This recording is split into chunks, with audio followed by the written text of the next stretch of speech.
ya. Jadi yang kita lakukan sekarang adalah kita menyelesaikan persamaan linear ini ya. Jadi ada dua persamaan linear dan kemudian ada nilainya ingin dicari V1 dan V2.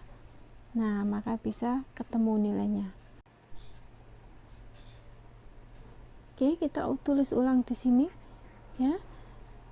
Ini supaya pecahannya hilang ya, supaya pecahannya hilang, maka persamaan yang pertama itu saya kalikan dengan 6 ya, dan persamaan yang kedua saya kalikan dengan 12 ya, supaya pecahannya hilang aja. Oke.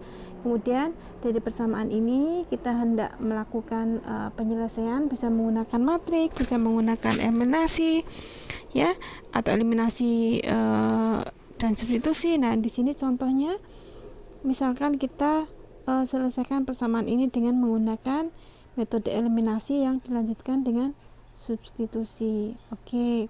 Dari persamaan di atas kita hendak menghilangkan dulu V1 sehingga kita cari KPK dari V1 ya, dan kita ubah persamaan menjadi seperti ini.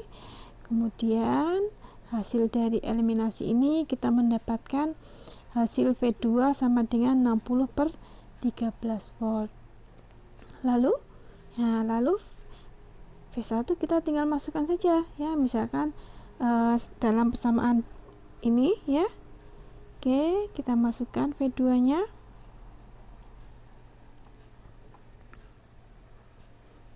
dan kita dapatkan V1 adalah sebesar min 12/13 volt.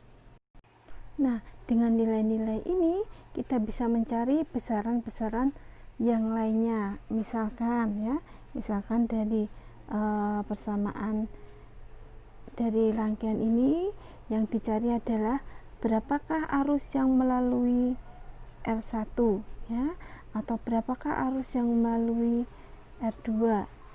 Oke. Nah, kita tahu kita bisa mencari arus yang melalui R1 ya. Kalau kita lihat di situ, maka arus yang melalui R1 adalah V1 dibagi dengan R1.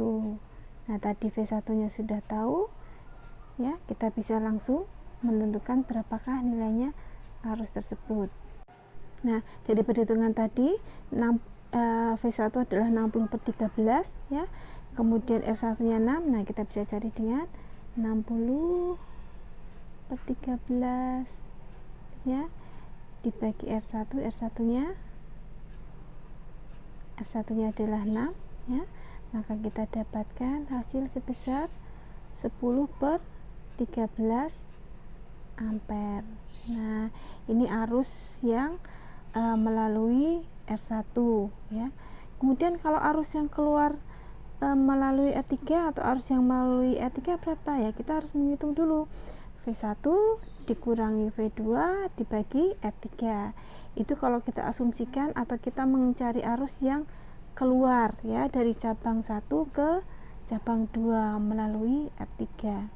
Kalau sebaliknya arus yang ditanya adalah arus yang dari cabang 2 ke cabang 1 melalui R3, ya kita cari dengan V2 dikurangi V1 dibagi dengan R3. Demikian seterusnya. Selanjutnya pada contoh yang kedua ini kita akan menggabungkan metode analisis rangkaian listrik. Nah, misalkan pada contoh tersebut ya, contoh di sini ada dua sumber tegangan ya, kemudian ada 1, 2, 3, 4, 5 resistansi seperti itu. Misalkan kita hanya diminta untuk mencari berapakah tegangan yang lewat di 3 ohm ya, seperti tertera pada gambar ini. Maka kita bisa menggabungkan metode analisis rangkaian itu dengan pertama kita mengubah dulu ya sumber tegangan yang seri dengan 2 ohm di sini, juga sumber tegangan di sebelah kanan yang seri dengan 10 ohm menjadi sumber tegangan menjadi sumber arus seperti yang di bawah ini. Perhatikan arah panahnya ya. Arah panah pengubahannya adalah kalau kita lihat dari sumber tegangannya, dia akan mengarahkan dari kutub negatif ke kutub positif ya. Sehingga kita lihat beda antara sumber arus hasil transformasi tadi antara yang sebelah kiri dan yang sebelah kanan ya, karena polaritasnya juga berbeda.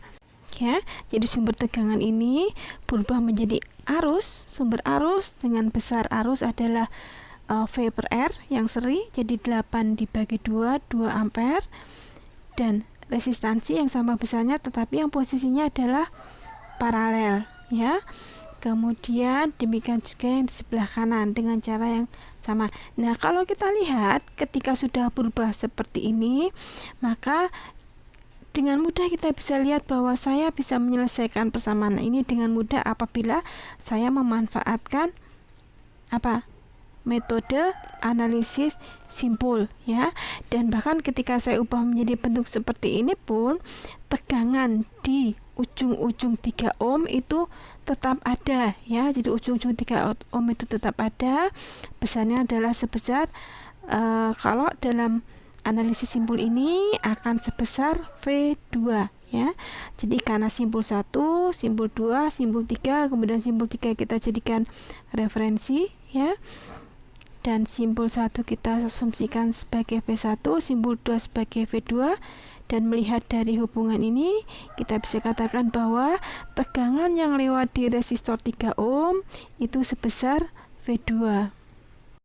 Ya, kemudian kita melanjutkan analisis simpul 1 ya. Jadi simpul 1 di sini ya. Simpul 1 berarti yang masuk itu 4 ampere ya, min 4, kemudian ditambah V1 per 2 ditambah V1 per 4 gitu ya, karena ada 2 resistor yang keluar, ditambah arus yang keluar lewat 6 ohm ya, itu V1 dikurangi V2 dibagi dengan 6, ini akan sama dengan 0. Nah, kita mendapatkan persamaan yang di atas ini.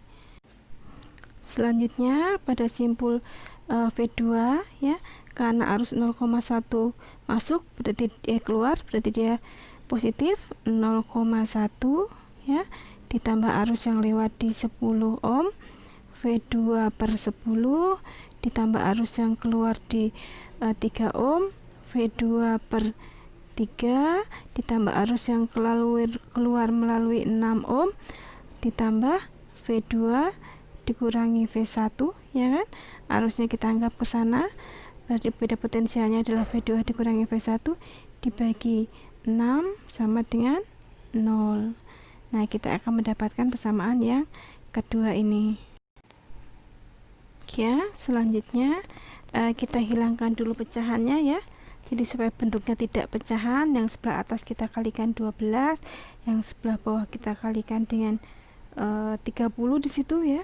Nah, oke, kita lanjutkan. Di sini contohnya menyelesaikan dengan metode matriks ya.